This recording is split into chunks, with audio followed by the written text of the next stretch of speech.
Hello and welcome to Oromia Broadcasting Network News. I'm Thomas Kamulat with the latest story of the hour. Vice President of the Oromia Regional Estate, Aiba Hassan, said agricultural production has doubled this year, though various development activities were hampered by public appraising over the last 5 years. Let us trace out the story.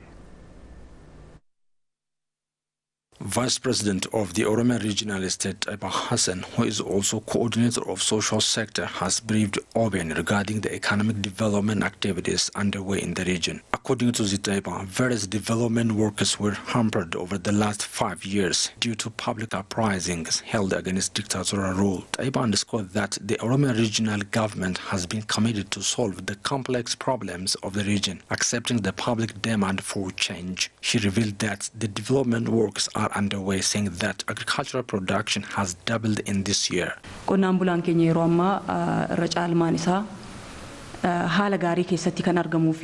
Majority of our farmers are in a good condition. I wanted to assure that the work plan of the year is well underway as it was planned. When we see the performance of this quarter, it has been achieved well. Works are also underway on land usage, harvesting agricultural products in a modernized way, and irrigation.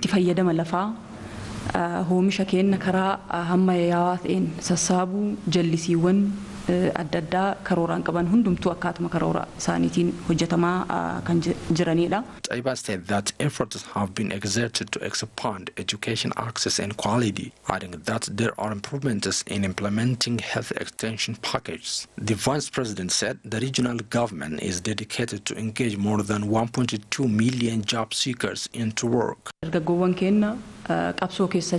As our youth have played a key role in the public struggle, the Oromia regional government has carried out promising works over the last 6 months through engaging the youth into its structure as per their profession, capacity and knowledge in order to enable them serve their public. Aiba reiterated that various industrial works are also underway throughout the region. She said the regional government has embarked on completing the delayed projects. Due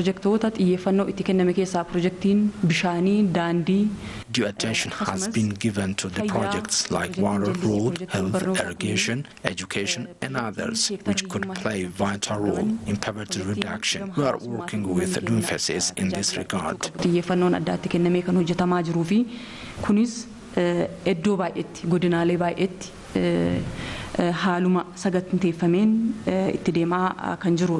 The Vice President also said the newly reorganized government structure and assignment is being implemented. The Oromia regional government is applying the newly reorganized structure to enable the society get service at its vicinity instead of going to district or zonal level. The move helps the society get quick and quality service. Aiba accentuated that the government has been taking legal measures against officials and employees suspected of looting public and government wealth. Aiba called on the public to sustain its participation in developmental activities of the region than ever.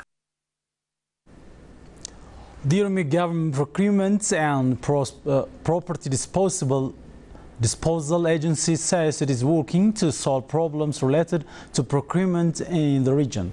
Fikar Brown reports.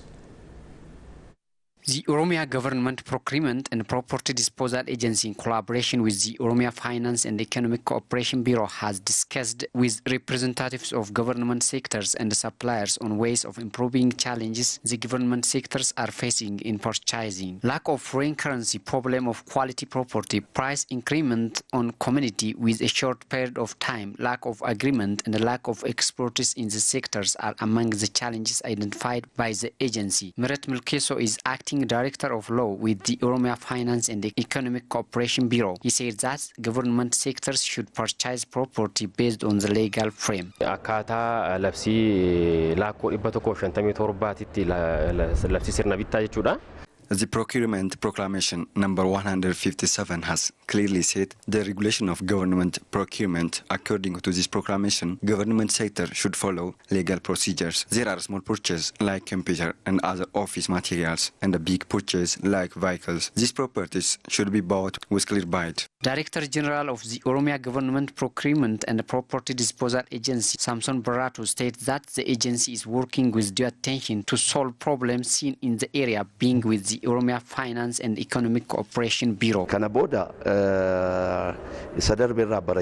Hereafter, we will work to improve our procurement system through learning from the past. Participants have raised different ideas. We have taken it as an input and we will work with all stakeholders to improve the procurement system of government sector. Participants have also noted that the discussion will help them to properly do their work. Before this discussion, we have many missing system of procurement and selection the suppliers and the understanding what must be done in the preparation of bid document, and for the next what must be done with our group and those experts of who is assigned on the procurement area. So I understood what was done in our office or in our bureau was it is too difficult because there is lack of knowledge, there is lack of understanding how prepared the documents, how be selected the suppliers, what must be the criteria to prepare the bid document, and how we select and how we technical evaluation visit done. Haramain University scholars have discussed ways of revitalizing Gada of Umbanna and Afrankallo clans in East Hararge. Aklu Gobro has more on that. Haramain University has disclosed that it has been conducting research in depth for the revitalization of the Gada system of Eastern Oromia. Dr. Iman Abayane is lecturer of language and literature in Haramain University. He had to see the following on how to transfer the indigenous knowledge of the Gada system to the upcoming generation. University professors, by the research findings about Gadas and youth, do have responsibility to transfer knowledge of the Gada system from generation to generation. Dr. Iman added that what is started by Haramain University has vital role for the revitalization of the Gada system. Administrative and Students Affairs Vice President of Haramain University, Professor Jela Waliyi, said that ideological differences should be tolerated as per the philosophy of the Gada system. Well, Ideal difference is not harmful by its nature, but if it goes beyond that in broad physical conflict, that is harmful. If customs and values of a given community is substituted by some evil acts, that's a significant threat for the existence of a given community. Professor Jelan argued that customs and values driven from the Gada system should be respected to exist as a nation for the Oromo. Members of Umbanna and Afrankallo Gada Council, for their part, pledged to transfer Gada teachings for the next generation by keeping its originality. We are working to structurally establish the Gada system in all parts of the region to obtain all the benefit it provides in terms of development and stability. The Oromia Chamber of Commerce and Sectorial Association has held discussion with stakeholders on ways of solving the challenges it has been facing. Fikar Brown has more on that. The Oromia Chamber of Commerce and the Sectorial Association has held discussion with stakeholders on ways of solving challenges it is facing. President of the Oromia Chamber of Commerce and the Sectorial Association, Tadasa Ganna, said the discussion has been organized to discuss ways of solving problems of good governance that they are facing. Bureaucracy. The first problem is bureaucracy, the second one is corruption, and the third problem is delayance. A research paper has been tabled for discussion on the state of good governance in some public offices related to trade and investment and its implications on private sector development in Oromia by experts. According to the research, lack of good governance, lack of transparency, lack of participation, and the lack of reality are among the limitations identified. It is said that Chamber of Commerce and the sectorial association should be expanded in order to solve problems of business community. On the occasion, it is also said that government sectors and the Chamber of Commerce and the sectorial association should work together to overcome the challenges. Participants of the discussion have also noted that illegal trade is affecting the society. Illegal trade is not only affecting merchants, it is also dangerous for life of our society. Government officials who have participated on the discussion have also reflected their readiness to play their part to solve problems identified by research. We are expanding this service to different centers. It is already structured and we have also assigned human power to serve. Head of the Oromia Urban Cluster with the rank of Vice President Amar Tusa underscored that the government is working to solve problems of business community in the ongoing reforms. What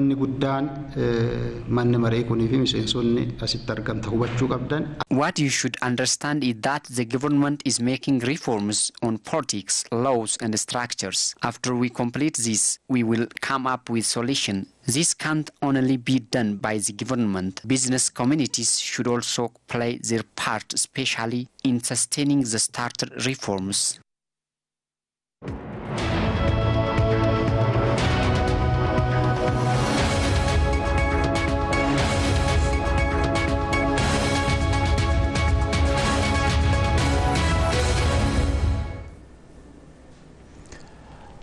Welcome back again. Now news from abroad. North Korea's leader Kim Jong-un has vowed to frequently meet South Korea's President Moon Jae-in next year to discuss denuclearization. In a rare letter to Seoul, Mr. Kim said he wished to pursue peace between the countries and solve the issues of denuclearizing the peninsula together, a spokesperson for Moon said. Mr. Kim also expressed much regret that he could not visit Seoul in 2018. He promised to make the trip after Mr. Moon visited Pyongyang in September. On his visit to North Korea's capital, Mr. Moon gave a speech at the mass game. As mass game says, the two countries should become one again. Although both countries technically remain at war, relations improved markedly in 2018 thanks to a number of conciliatory gestures from Mr. Kim. Mr. Moon's spokesperson did not reveal how the letter was delivered, but described its warmth and said Mr. Kim wrote of his strong determination to visit Seoul while watching the future situation. Kim Jong-un also met with U.S. President Donald Trump in 2018, the first time a sitting U.S. president has met a leader from the country. But efforts to improve relations between the U.S. and the North have stalled in recent months, the BBC reported.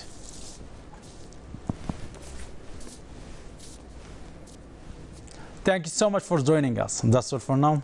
Have a good day.